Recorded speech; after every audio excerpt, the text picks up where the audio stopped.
Number 10. UAP report. Alien fans and skeptics alike were pretty shocked when just a few months ago the National Aeronautics and Space Administration, or NASA, said that they believed in aliens. Well, actually they said they were going to be investigating unidentified flying objects, but close enough. While some people did believe that this was NASA saying, hey, we believe in aliens, it was actually them announcing they were going to launch a study into UAPs, or unidentified aerial phenomena, because I guess they're just too good to say UFO. The scientist coordinating the study said, over the decades, NASA has answered the call to tackle some of the most perplexing mysteries we know of, and this is no different. In the report, they said that a good chunk of confirmed unidentified objects seem to show evidence that they were made using advanced technology that humans just don't have yet. In our number 9 spot today, we have Operation WASHTUB. This operation came to light in 2014 when documents became declassified and more people could learn about this Cold War era operation. Basically, this was a covert mission that had its sights set on Alaska. The plan detailed the training of different people who lived in Alaska. Like, we're talking just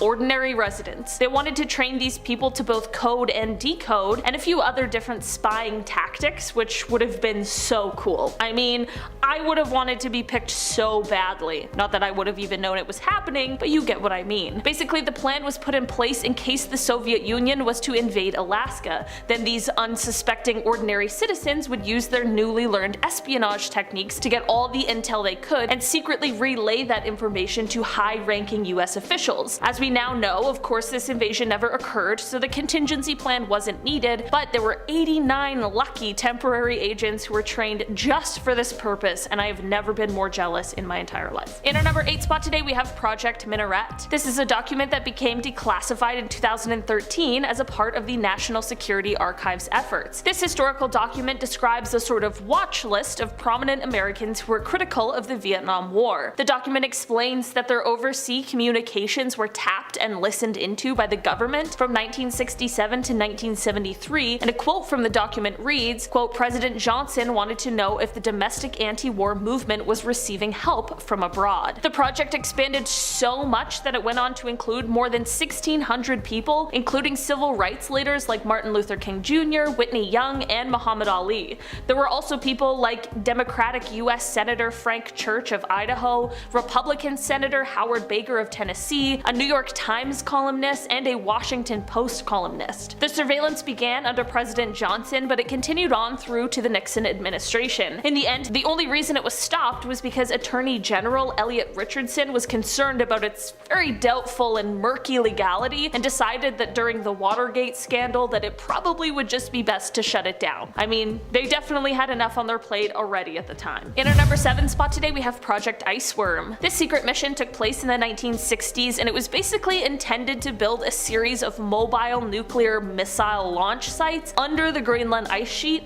because this would then house medium-range missiles close enough that they would be able to strike targets within the Soviet Union. This project was called Project ICEWORM, but there was another project called Camp Century. Basically, Camp Century was to test out Project ICEWORM and see how likely it would be and how feasible it would be. So engineers went to work and created a network of underground tunnels and buildings that included places to stay, kitchen, a hall for hanging out, there were supply rooms, and even a communication center and a nuclear power plant. This was all kept as a super secret for a long time and was even kept from the Danish government for 7 years. In 1966, however, the project was cancelled because of the shifting ice. This created unstable conditions for the underground tunnels that are most likely crushed now, but still remain beneath the Arctic. In our number 6 spot today, we have the Pentagon crash. We have all heard about the devastating September 11th, 2001 attacks, but some of you might not know that on the day, there were actually 4 separate coordinated attacks,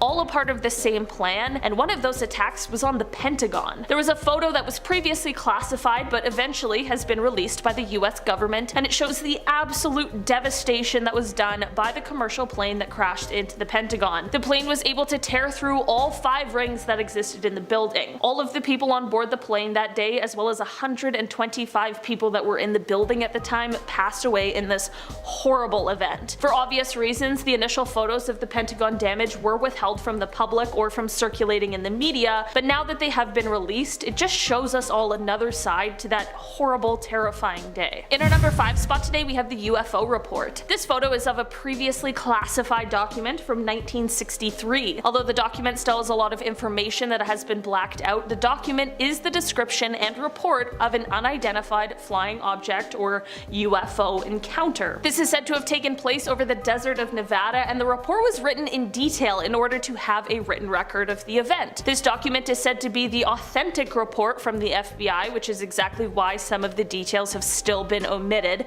despite it being declassified. This might seem like less of a big deal now, as in this day and age we have declassified video footage of similar kinds of encounters, but for 1963 this was huge. As discussions of alien or extraterrestrial life is a big part of our modern society, this document shows that these things have been on our minds for many years now. In our number 4 spot today, we have Project 1794. This project was created with the goal to build a sort of saucer-type aircraft that would be designed to shoot down Soviet bombers. The program, which was created in the 1950s, was quite ambitious and had some pretty lofty goals. A team of engineers began trying to build a disc-shaped aircraft, but here's the real kicker. They wanted it to be capable of traveling at supersonic speeds at high altitudes. The documents about this project show that they wanted it to be able to travel at Mach 4, which is 4 times the speed of sound, and they wanted it to be able to reach an altitude of over 100,000 feet. At the time, the project was estimated to cost about $3 million, which is about $26 million today. In the end, the project was cancelled in 1961 because the craft failed tests and proved to be aerodynamically unstable, which of course would provide a whole slew of problems at high speeds, especially supersonic ones. In our number 3 spot today, we have the Manned Orbiting Laboratory. So for this one, this is a mission that was created in response to a Soviet Union secret mission called ALMAZ. Basically, this program, called the Manned Orbiting Laboratory, was run by the Air Force and the intelligence community's National Reconnaissance Office, and the goal of it was to spy on and throw the Soviet Union off track in space. Some of the documents in this mission have now been declassified, and according to them, one of the goals was to knock some of Moscow's satellites out of orbit or to fire projectiles at them. They even wanted to try and capture one of the Soviet satellites in space and then basically send it back down to Earth so that they could study it.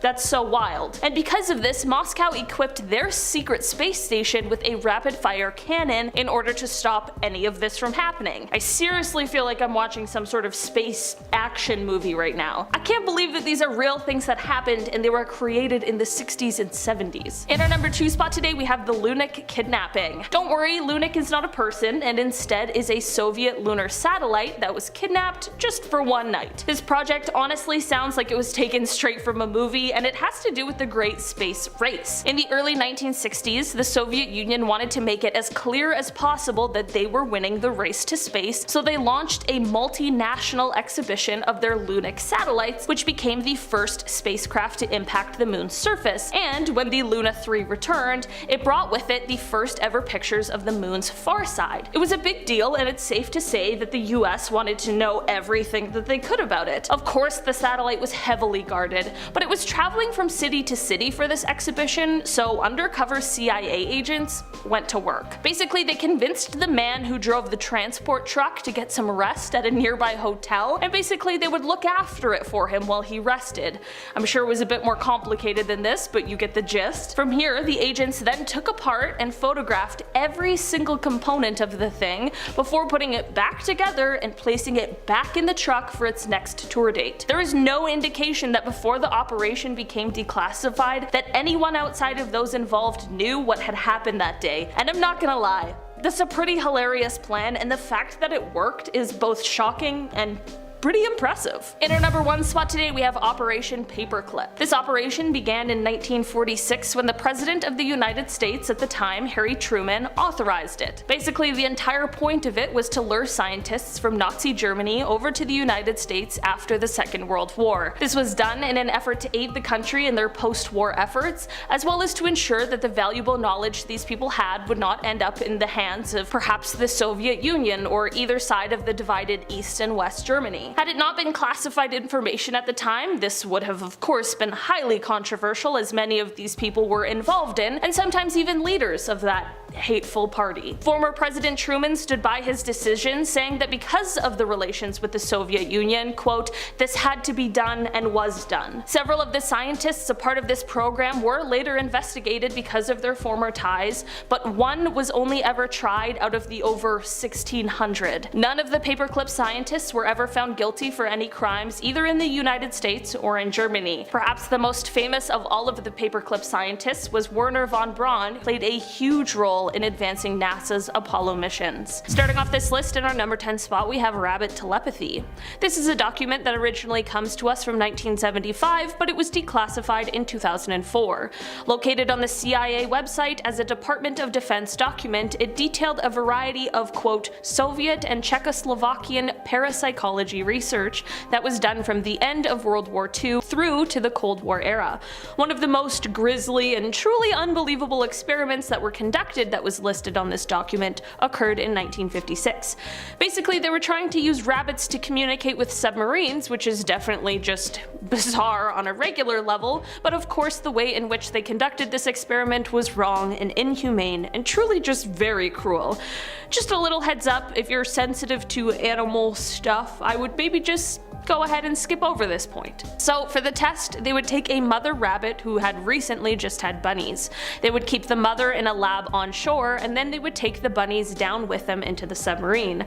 Slowly, one by one, they would take the life of the bunnies, and each time they did, the mother rabbit's brain would produce a detectable and recordable reactioning. Is this one of the worst things I've ever heard?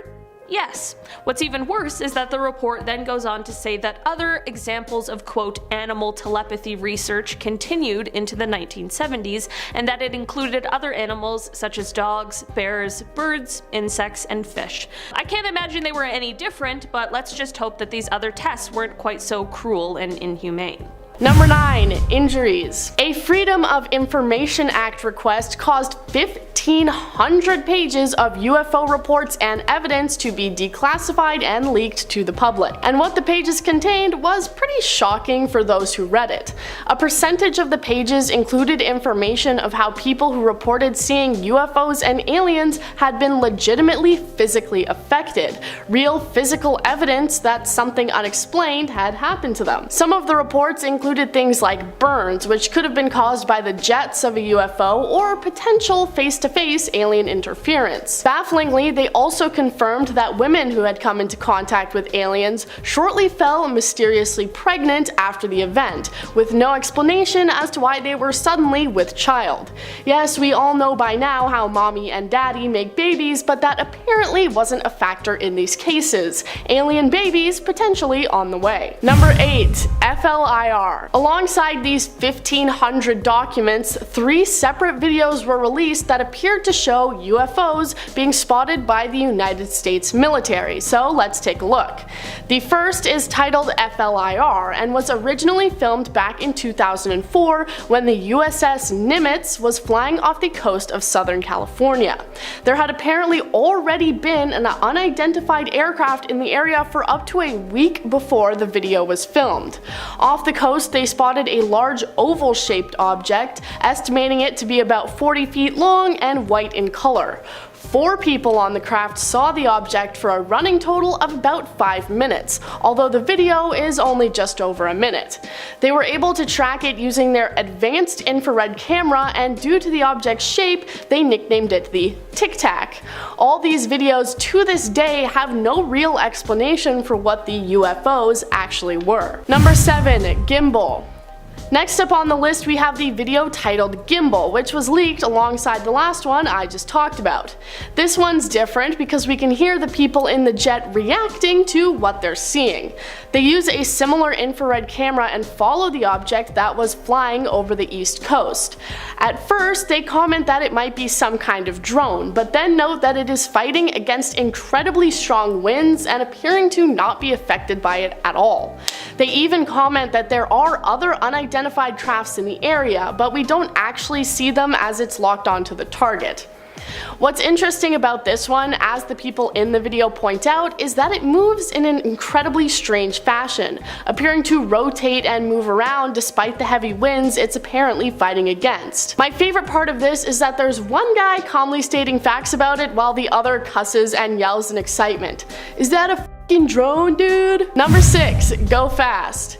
The third and final leaked video is probably the best of the bunch, as the video starts before they have managed to lock onto the target and you can see it moving.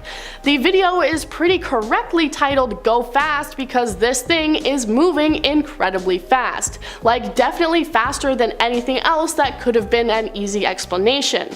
It's zipping over the top of the water as they try to get their camera to lock onto it, and when they finally do, they start cheering because of just how difficult it was due to how fast the object was moving. Their comments are a mix of excitement and confusion in regards to what they've managed to find, saying look at that thing fly, while also going what the f is that thing?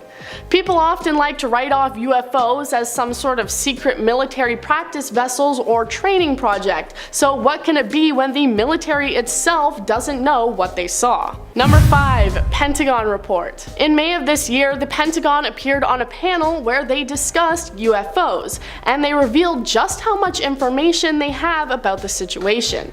They said that there are around 400 separate reports of unidentified flying objects coming from military personnel. So while we do have the 3 leaked videos, there are likely even more locked up in a safe somewhere that offer convincing evidence of the existence of aliens. The Deputy Director of Naval Intelligence said, "We've seen an increasing number of unauthorized and/or unidentified aircraft or objects, and military control training areas and training ranges and other designated airspace. Reports of sightings are frequent and continuous." Well, it definitely sounds like he's trying to sweep it under the rug as someone just like flying a drone illegally onto a military base or something. I think it's safe to say the military have the resources to know if it were something as simple as that. So their confusion and uncertainty makes it seem more and more like aliens are among us. Number 4. Live stream. In 2016, an incident occurred during NASA's live feed from a camera mounted on the International Space Station that pointed towards the Earth. You can see the Earth's curve, and one viewer noticed that for a short moment, a massive bright object can be seen falling towards the planet. But as quickly as it comes, it's gone as the live feed conveniently cuts out and experiences technical difficulties. The video was posted to YouTube, and people immediately started theorizing that NASA had intentionally cut the live feed at this moment to cover up the fact that this bright shape was a UFO, or at least something alien in origin. Many people noted how suspicious this was and started calling out NASA for their actions, while other people were saying that it was just a meteor or some hunk of space junk. A spokesperson for NASA said that the cameras are controlled automatically, and it had simply passed out of range, causing the video to be cut off. But that's just what they want you to think. Number 3. Alien junk. An astrophysicist from Harvard wrote a book that was titled Extraterrestrial: The First Sign of Intelligent Life Beyond Earth, and it was about how he believed that an object that passed through the solar system in 2017 was actually a piece of alien technology, bringing forward the theory that NASA is actually just ignoring real evidence of alien existence because they're just brushing it off as some random space junk. Whether they believe it really is space junk or they're just trying to make us think that that's what it is. The object was long and not shaped like any known comet we've ever seen before. It also apparently accelerated away from the sun, and he believes it ended up in our solar system accidentally thanks to aliens, saying, "A buoy, a grid of pods for communication, other intelligent living organisms, defunct technology, or discarded technological trash. These are all plausible explanations." Number 2. Buzz Aldrin. Buzz Aldrin was one of a handful of astronauts who were aboard the Apollo 11, the first spaceflight that put humans on the moon with one small step for man. During their journey, however, they saw more than just the moon. Apparently, they may have seen a UFO. They reported seeing large objects that appeared to follow alongside them. It was confirmed not to be the upper stage of the rocket that would have been detached, as this was 6,000 1,000 miles away from them at the time. The event was kept under wraps and nobody talked about it until it was brought up years later, sweeping it under the rug as simply a panel that had disconnected from the ship. But again, that's just what they want you to think. The claims coming from a senior NASA scientist who said he had just called up Buzz on the phone and he had agreed. Did you really talk to him on the phone, senior NASA scientist? Did you really? Number 1. ISS report. Alright, this one's not actually NASA because it actually comes from a Russian astronaut aboard the International Space Station, and I'm just gonna count it because it's a pretty cool video. He was on board the ISS using his camera to record the southern lights, which are the same as the northern lights but in the south. It's a time-lapse recording, and for a brief moment you can see a line of large bright lights moving across the sky. In the tweet the astronaut posted, he referred to them as space guests, saying that while it was only a few seconds in the time-lapse, it was actually around 52 seconds in real time. Some people suggest that it may have been some kind of meteor or satellite, but I'm actually a licensed professional and I say that it was aliens. Starting off in our number 10 spot, we have Operation Midnight Climax. This experiment took place in the 1950s and it was one of those mind control research projects that was sponsored by the CIA. This was actually just one experiment that was a part of Project MKUltra. So basically they wanted to study the effects of LSD, but instead of finding willing participants, which let's be honest probably wouldn't have been that difficult, instead they used non-consenting people who were lured to safe houses by sex workers who were being paid by the CIA, and then once at these safe houses they were slipped the drug and monitored from behind a one-way glass. For over a decade, the project gave the government more knowledge about the drug itself and what it does to the mind. It gave the knowledge about surveillance technology and even sexual blackmail. In the end, the project was shut down in 1965, but people don't forget and the damage was already done. In our number 9 spot today we have the Gateway Process. This document was originally published in 1983 and was declassified 20 years later, and it was prepared by Wayne M. McDonnell at the request of the commanding officer in the US Army Intelligence and Security Command. Basically, McDonnell was tasked with assessing the Gateway experience, which is a meditation training that was meant to instruct people on how to harness their electromagnetic energy waves, and it trained them how to direct their own brain waves and use them to detach from time and space. You can in fact still find and buy this program should you wish to. The analysis or assessment by Wayne tackles a wide variety of subjects, all the way from astral projection to quantum physics and so much more, but at the end you're pretty much left with the fact that, quote, there is a sound, rational basis in terms of physical science parameters for considering Gateway to be plausible in terms of its essential objectives. But are you ready for the unsettling part? He also warns that those using the techniques for, quote, terrestrial information gathering trips or other operations of the like should be, quote, intellectually prepared to react to pulsable encounters with intelligent, non-corporeal energy forms when time-space boundaries are exceeded. That's enough for me to tap out without even trying it. In our number 8 spot today we have the cattle crimes. Okay, so these documents reveal a super grim FBI investigation that took place in the 1970s at the request of US Senators Floyd Haskell of Colorado and Carl Curtis of Nebraska. I guess there was some weird sort of connection between these horrific things being done to cattle across as many as 21 states. In a letter from 1975, Senator Haskell was able to identify 130 of these strange, macabre cases in Colorado alone. All of the cases were eerily similar, which is unsettling considering the details. In most cases, the cattle would have had their left ear, left eye, rectum, and reproductive organs all missing, and all the blood was drained from the carcass, but there was no blood on the ground or around them, nor were there any footprints. How absolutely horrifying is that?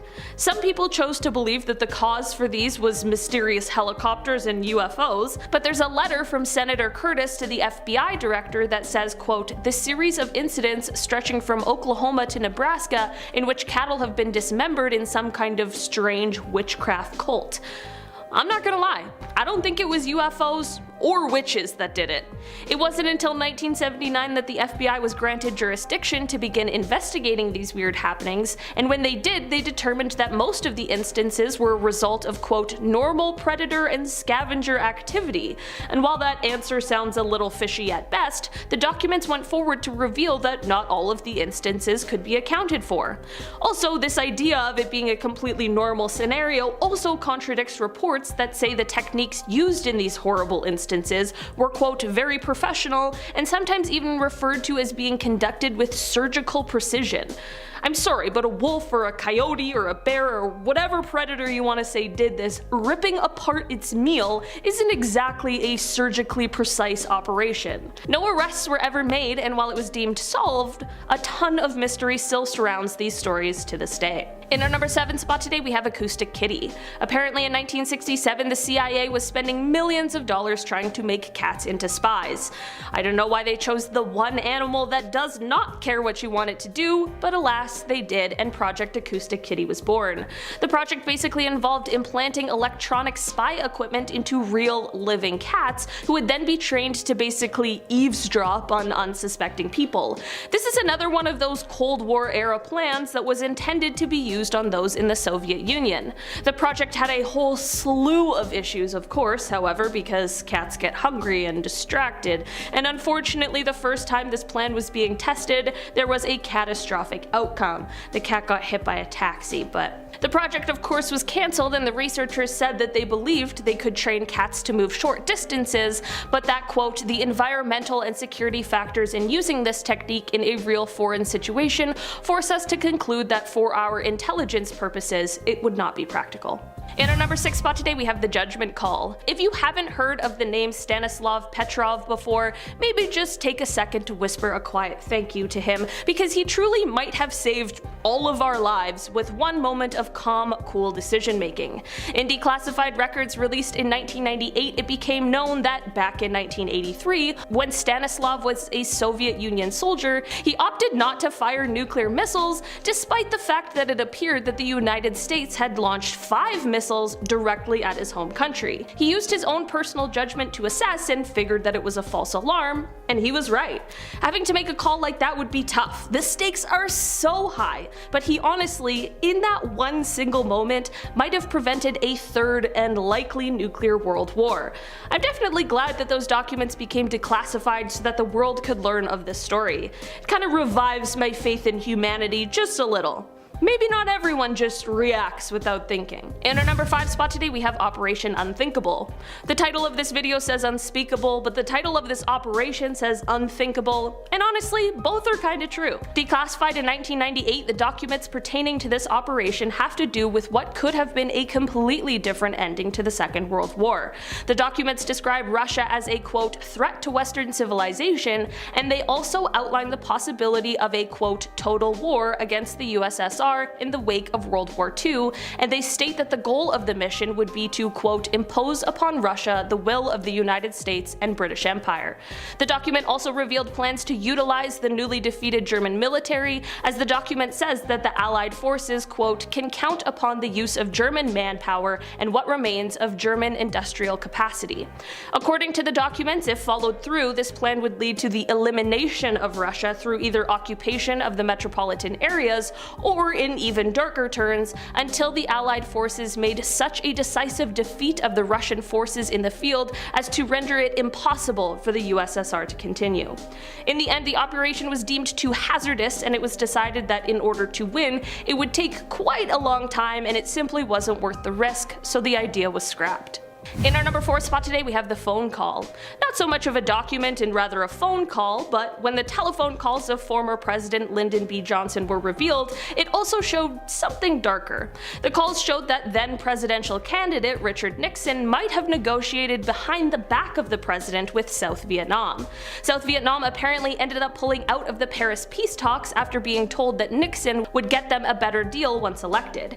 You might be wondering why he did this, and apparently that is because Nixon was concerned that an earlier ending to the war would end up derailing his election campaign, since the war was one of the most pressing campaign issues. In the end, Nixon did end up winning the election by less than 1% of the popular vote.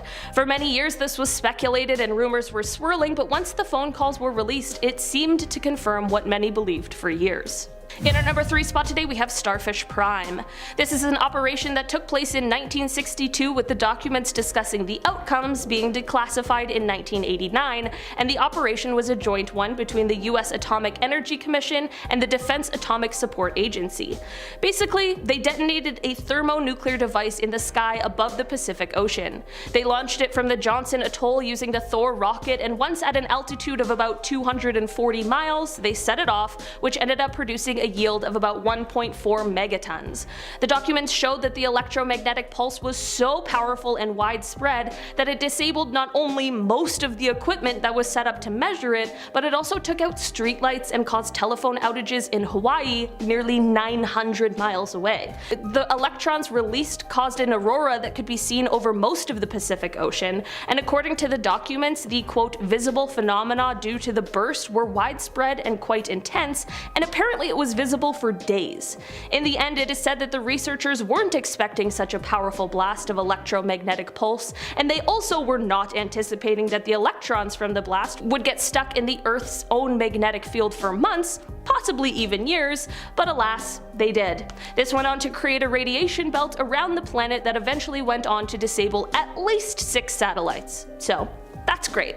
In our number 2 spot today we have The Warning. On Tuesday, January 28, 1986, the Space Shuttle Challenger launched on live TV, but just 73 seconds into its flight, it disastrously disintegrated, taking the lives of all 7 people on board, which included high school teacher Krista McAuliffe, who was going to be the first non-military civilian in space due to the Teacher in Space program. Of course, investigations were immediately launched to figure out how this could have happened and what exactly went wrong. In fact, the president at the time, Ronald Reagan, appointed a special commission to investigate the causes, and as it turned out, the investigation report revealed that the disaster was, quote, an accident rooted in history. This basically confirmed that NASA had previously known about the problems that led to the destruction of the Challenger and the subsequent demise of the crew. The least surprised of all was perhaps engineer Robert Boisjoli, who apparently sent an inter-office memo months prior to the tragedy warning of the exact fate the Challenger would meet should they continue to choose to launch the shuttle in such cold weather. Quote, the result would be catastrophic of the highest order, he wrote. Quote, loss of human life. In our number 1 spot today we have Operation LAC. Operation LAC, which is short for Large Area Coverage, was a Cold War era project that involved the US Army Chemical Corps. Basically, it was a test that was designed to see whether or not it could be possible or feasible to taint a large area by dropping chemical agents from planes. To test this idea, they dropped, quote, a myriad of microscopic particles from planes, covering an area that is said to span from the Rockies to the Atlantic, from Canada to the Gulf of Mexico, so yeah, definitely a large area. In fact, it was so large that this is actually the largest test that the Chemical Corps had ever undertaken. According to the declassified documents relating to this operation, the test, quote, did not provide the Corps with nearly as much data as the Corps would like, and then it goes on to say that, quote, to obtain additional data the Corps planned further tests for the next fiscal year. Okay, that's a little daunting. While not necessarily the same operation, also in the Cold War era was a similar test conducted that targeted a neighborhood in St. Louis, Missouri. This test saw the area being sprayed with zinc cadmium sulfide. At the time, those local to the area were being told that, quote, the government was testing a smoke screen that could shield St. Louis from the aerial observation in case the Russians attacked. But of course, decades later, documents revealed that the tests were actually a part of a biological weapons program. And to make matters even worse, the zinc cadmium sulfide was linked to an increase in cancer among the residents of the neighborhood.